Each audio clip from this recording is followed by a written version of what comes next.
কাজলের জন্ম হতেই তার বাবা এই পৃথিবী ছেড়ে চলে গিয়েছিলেন, আর তার কিছুদিন পরে কাজলের মাও মারা যায়। কাজলের কাছের মানুষ বলতে ছিল তার কাকা কাকিমা। এরপর সময় কাটলে কাজল আর তার কাকা কাকিমার মেয়ে সুমনা একসঙ্গে বড় হয়ে ওঠে। আর কাকিমা কাজলের বিয়ের আগেই সুমনার বিয়ের কথা ভেবেছিল।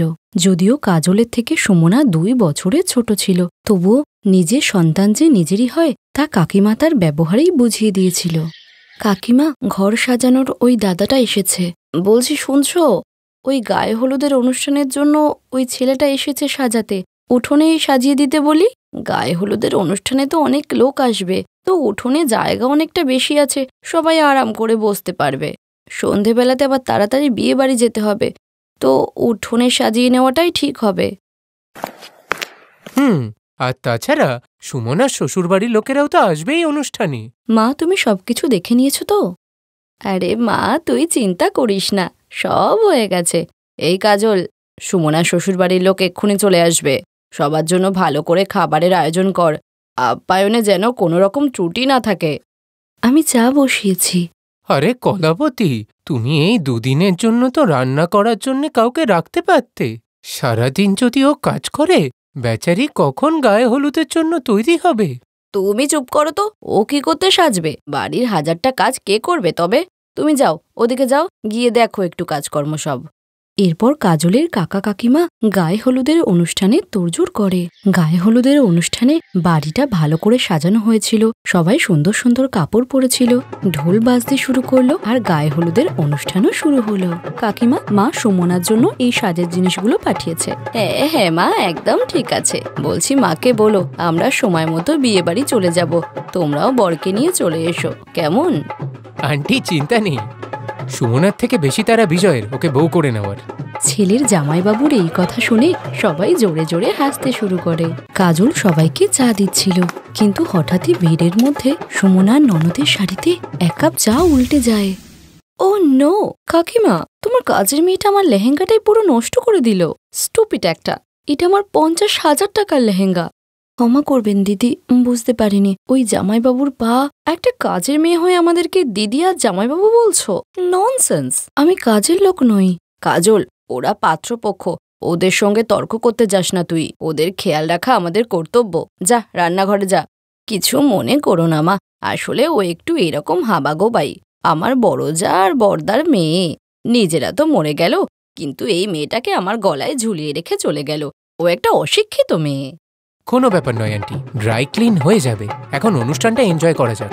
কাজলের চোখ জলে ভরে যায়। সবাই যখন গায়ে হলুদের অনুষ্ঠানে আনন্দ করছিল, তখন কাজলকে রান্নাঘরে কাঁদতে দেখে একটি ছেলে সেখানে আসে। হাই, এমনিতেও মেয়েদের চোখের জলে খুব একটা ভালো মানায় না, হাসি মুখটাই মানায়। এই নাও রুমাল, চোখের জলটা মুছে নাও। আপনি কে? চিনতে পারলাম না। হাই, আমি আকাশ। আমি বিজয়ের ছোটবেলার বন্ধু। আর তোমার নামটাও আমি জানি, কাজল, তাই তো? ধন্যবাদ। এরপর আকাশ আর কাজল কিছুক্ষণ কথা বলল, আর একটু পরে কাজলের মুখেও হাসি ফুটে উঠল, কারণ এত কথা তো তার সঙ্গে কেউই বলে না। আকাশ, তুই এখানে কি করছিস? চল বাড়ি যাব, বিজয়ের গায়ে হলুদ হবে। হ্যাঁ দিদি, চলো। আচ্ছা, টাটা, পরে কথা হবে। পাত্রপক্ষ বাড়ি চলে যায়। সন্ধ্যাবেলাতে বিয়ে ছিল, সবাই রেডি হয়ে গেছিল, মণ্ডপও সেজে উঠেছিল, আর বিয়ের অনুষ্ঠানে সকলে খুব সুন্দর পোশাক পরে সেজেছিল। কিন্তু কাজল অনেক দিনের পুরনো একটি জামা পরে উদাস মনে এক কোণায় দাঁড়িয়েছিল, যাতে কেউ তাকে দেখতে না পায়। কলাবতী, আজকের দিনে তো কাজলকে কমসে কম একটা ভালো কাপড় দিতে পারতে। কাজল যে আমাদের মেয়ের মতো, আর তুমি ওর সাথে কেমন ব্যবহার করো? ও কি বাইরের মানুষ নাকি? ও যে আমার ভাইয়ের মেয়ে। থাকুক দাঁড়িয়ে, আমার কাছে অত টাকা নেই যে ওকে নতুন কাপড় কিনে দেব। নিজেরটাই তাই কষ্ট করে কিনেছি। এমনি বিয়ের জন্য অনেক খরচ হয়ে গেছে, আর ওকে কেই বা দেখছে? ওর কি অত ভালো কপাল নাকি যে ধনী পরিবারে বিয়ে হবে?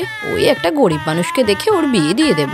ধুমধাম করে সুমনার বিয়ে দেওয়ার পর কলাবতী কাজলের উপর খেয়ালই দিত না। কাজল সারাদিন বাড়ির কাজ করে চুপচাপ ঘুমিয়ে পড়ত, কারণ কেউই তার সঙ্গে কথা বলতো না। সুমনা কিছুদিনের জন্য এ বাড়িতেই ছিল, তাই বিজয়ের নিতে আসার কথা ছিল।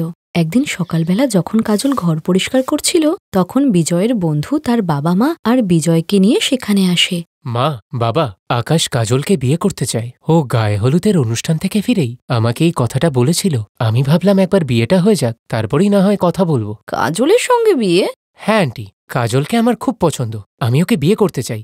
কাজল, এই বিয়েতে তুমি রাজি তো? হঠাৎ করে এইসব শুনে কাজলের কাকিমা কলাবতীর তো মাথায় আকাশ ভেঙে পড়ে, আর সুমনাও খুবই অবাক হয়ে যায়। আর কাজল আকাশের সঙ্গে বিয়ে করতে রাজি হয়ে যায়। বাবা আকাশ, তুই যেমনটা বলেছিলি কাজল ঠিক তেমনই সুন্দর।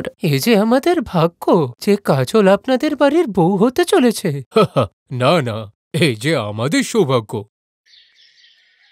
দেখ মা কাজল, ভগবান তোর জীবনে আবার খুশি এনে দিয়েছে।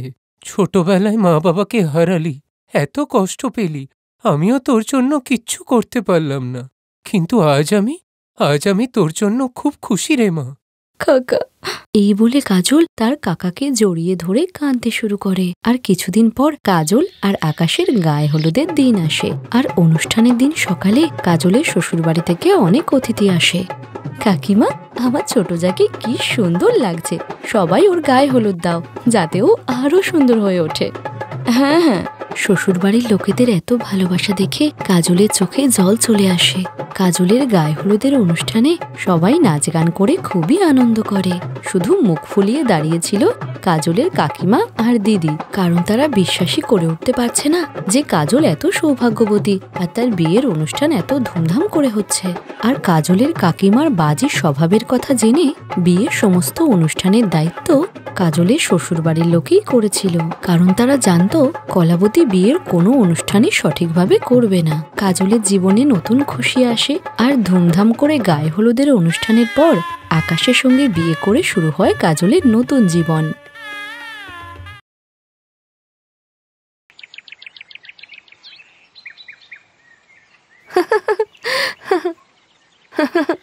কি মজা হচ্ছে না? হ্যাঁ, আর আজ তো পরিলোকের আবহাওয়াও কি সুন্দর, এত ভালো আবহাওয়া, তার উপর মাও বাড়িতে নেই। আজ তো যত ইচ্ছে আমরা মজা করতেই থাকবো। হ্যাঁ, কিন্তু সন্ধ্যা নামার আগে আমাদেরকে পরিমহলে ফিরে যেতে হবে। মা যদি জানতে পারে আমরা সারাদিন বাইরে ছিলাম খুব রাগ করবে। আরে চিন্তা করছিস কেন? আমি ছড়ি ঘোরাবো আর মুহূর্তের মধ্যে তোদের দুজনকে নিয়ে পরিমহলে উড়ে চলে যাব। বাহ রাগিনী, কি বললি তুই? আরে আমি কি মজার কথা বললাম যে এত হাসছিস তোরা? মজাই তো করছিস। আমরা জানি তুই এখনো ওড়ার আর ওড়ানোর জাদু শিখিসনি। কে বললো? এক্ষুনি দেখাবো আমি তোদেরকে উড়িয়ে। হ্যাঁ হ্যাঁ দেখা, আমরাও দেখি যে জাদু আমরা এখনো শিখিনি তুই কেমন করে শিখলি। এরপর রাগিনী তখনই তার ছড়ি ঘুরিয়ে তার জাদু দিয়ে তার দুই বোন কামিনী আর মোহিনীকে ওড়ানোর চেষ্টা করলো, কিন্তু সে এমনটা করতে না পেরে মুখ ভার করে ফেলে। যদিও তার দুই বোন হাসতে হাসতে তাকে বলল, আরে আরে রাগিনী, এবার থাম, আমরা কখন থেকে হাওয়ায় উঠছি, এবার ক্লান্ত হয়ে গেছি, আমাদের নিচে নামিয়ে দে না। উঠতে কিন্তু দারুণ মজা হলো সত্যি। হ্যাঁ হ্যাঁ হাস, যত ইচ্ছা হেসে নে।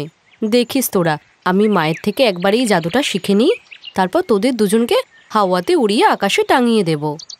এই কাহিনীটি হলো রাগিনী, মোহিনী আর কামিনী নামের এই তিন বোনের, যারা আসলে পরীর রাজ্যের তিনজন রাজকুমারী। তিনজনেই ছিল ভীষণ মজার। যখনই পরিলোকের রানী অর্থাৎ তাদের মা বাইরে যেত, তখনই তিন বোন মিলে বাইরে এসে খুব আনন্দ করত। ওই দিন সন্ধ্যাবেলাতে রাগিনী বলল, আরে মা, তুমি চলে এসেছো, কত দেরি করলে বলো তো? জানো মা, আমরা তিনজন আজকে তোমার জন্য অপেক্ষা করেই যাচ্ছিলাম, তুমি কখন আসবে, খাবার খাবো একসাথে। আচ্ছা, এই ব্যাপার। এই বলেই পরীর রানী তার চোখ বন্ধ করে জাদু শক্তি দিয়ে ওই ফেলে আসা দিনগুলোকে দেখতে লাগলো। আমি সব দেখলাম, কেমন করে তোমরা দোলনায় বসে আমার অপেক্ষা করছিলে, তাও সারাদিন। কি ঠিক বললাম তো? মা, তুমি এটা কিভাবে করো? আরে পাগল, মা তো সব জাদু জানে। মা, আমাদেরও জাদু শেখাও না, আমরাও সব শিখতে চাই। হ্যাঁ, আমরা জিনিস তো ওড়াতে পারি, কিন্তু নিজেরা উঠতে পারি না, কারণ তোমরা তিনজন ভীষণ চঞ্চল। জাদু শেখার জন্য অনেক একাগ্রতার দরকার। চলো এখন এইসব ছাড়ো আর খাবার খেয়ে ঘুমিয়ে পড়ো। আমি কাল সকালে তোমাদেরকে শেখাবো কিভাবে এক জায়গা থেকে অন্য জায়গায় ওড়া যায়। ঠিক আছে মা। আর তারা ঘুমিয়ে পড়লে দরজার সামনে একজন লোক এসে বলে, মহারাজ, তিনজনেই ঘুমিয়ে পড়েছে। হা হা হা, এই পরিলোকের শাসনভার নিজের হাতে নেওয়ার সময় চলে এসেছে। এই তিনজন যাবে পরিলোকের বাইরে, আর রানী পরী ও যাবে কারাগারে, আর আমি হব হা হা হা হা হা পরিলোকের রাজা। মহারাজ, আর আপনি বসবেন পরিলোকের সিংহাসনে। মহারাজ অনন্ত সিংহের জয় হোক। ইনি হলেন পরিলোকের মহামন্ত্রী আর রানী পরীর পরামর্শদাতা অনন্ত সিংহ, যিনি আসলে ভীষণই দুষ্টু ছিলেন আর সমস্ত জাদু জানার ফলে ইনি পরিলোকের রাজা হতে চাইতেন। আর উনি ওনার জাদু দিয়ে রানী পরীকে কারাগারে বন্দি করে তার জাদুর ছড়িও কেড়ে নেয়। দুষ্টু অনন্ত সিংহ, নিজের রূপ দেখিয়ে দিলে না, আমি ছাড়ব না তোমাকে। তুই এই বুড়ি, তুই আবার কি করবি রে? তোর কাছে তো জাদুর ছড়িটাই নেই, তাই কোনো জাদুই আর তোর দ্বারা হচ্ছে না। ছড়ি ছাড়া বুড়ি, তার আবার এত বাড়াবাড়ি। অনন্ত সিংহ রানী পরীর 3টে মেয়েকে মেরে ফেলেছে ভেবে রানী কাঁদতে থাকে। অন্যদিকে পৃথিবীতে 3জন রাজকুমারীর চোখ খোলার পরে, আরে এটা আমরা কোথায় এলাম? আর আমাদের জামা কাপড় কি?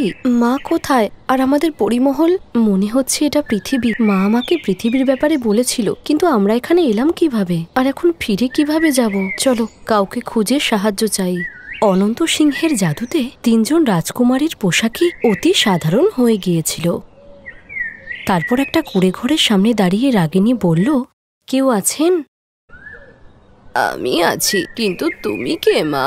প্রণাম মা, আমার নাম রাগিনী, আর এরা দুজন আমার বোন মোহিনী আর কামিনী। আমরা 3জন। কি হয়েছে বলো? আমাদের খুব খিদে পেয়েছে। এই পৃথিবীতে আমাদের কেউ নেই। আরে এমন কেন বলছো? ওই ভগবান আছেন না, উনি সবার রক্ষাকর্তা। আসো, ভেতরে আসো। সরলার কুঁড়েঘরটি খুবই ছোট ছিল, আর সে তার 3 ছেলে রমেশ, মহেশ এবং কমলেশের সঙ্গে সেখানে থাকত, যারা ছিল কাঠুরে আর স্বভাবে ভীষণই দয়ালু আর পরিশ্রমী। এভাবেই কিছু মাস কাটার পর একদিন, এখন আমার বয়স হয়েছে, জানি না ভগবান আমাকে কখন উপরে ডেকে নেয়। আর তোমাদের 3জনেরও তো কেউ নেই। আমি চাই তোমরা 3জন আমার 3 ছেলেকে বিয়ে করো, যদি তোমরা রাজি থাকো তো। সরলার এই কথায় 3জন রাজকুমারী রাজি হয়ে যায়। আর যখনই 3 ভাই নিজের স্ত্রীদের কপালে সিঁদুর পরালো, তখনই এক চমৎকারী আলোতে 3জন রাজকুমারী তার আসল রূপে ফিরে আসে। সেই সঙ্গে তারা তাদের জাদুর শক্তিও ফিরে পায়। আর এইসব দেখে সরলা তার পরি বৌমাদের মাথায় হাত রেখে বলে, তোমরা 3জন তো সত্যিই মা লক্ষ্মীর রূপ। তোমাদেরকে বৌমা পেয়ে আমি খুব খুশি। ভগবান তোমাদের মঙ্গল করুক। আমরা তখনই খুশি হব যখন আমাদের মাকে ওই দুষ্টু অনন্ত সিংহের হাত থেকে রক্ষা করব। আমাদের অনুমতি দিন, পরিলোকে গিয়ে সবকিছু ঠিক করে আবার এখানে আসব। সরলা মাথা নাড়িয়ে 3জন রাজকুমারীকেই ফিরে যাওয়ার অনুমতি দেয়। আর 3জন রাজকুমারী মিলে অনন্ত সিংহের সঙ্গে লড়াই করে তাকে হারিয়ে পরিলোক আর রানীকে উদ্ধার করে। আর তারপর, মায়েরা তোরা এখন আর আমার থেকে দূরে যাস না। না মা, আমাদের যেতেই হবে, কারণ ওখানে আমাদের আরো একটা মা আর পরিবার আছে। আর এখন আমরা তোমার দুষ্টু মেয়ে নয়, বরং এক পরিবারের দায়িত্ববান বৌমা হয়ে গেছি। তাই আমাদের দায়িত্ব তো পালন করতেই হবে। হ্যাঁ মা, কিন্তু এটা ভেবো না যে আমরা পরিলোককে ভুলে যাব। এই পরিলোক হলো আমাদের নিজেদের বাড়ি, যে সম্পর্ক আমাদের সারা জীবন থাকবে। Thanks for watching.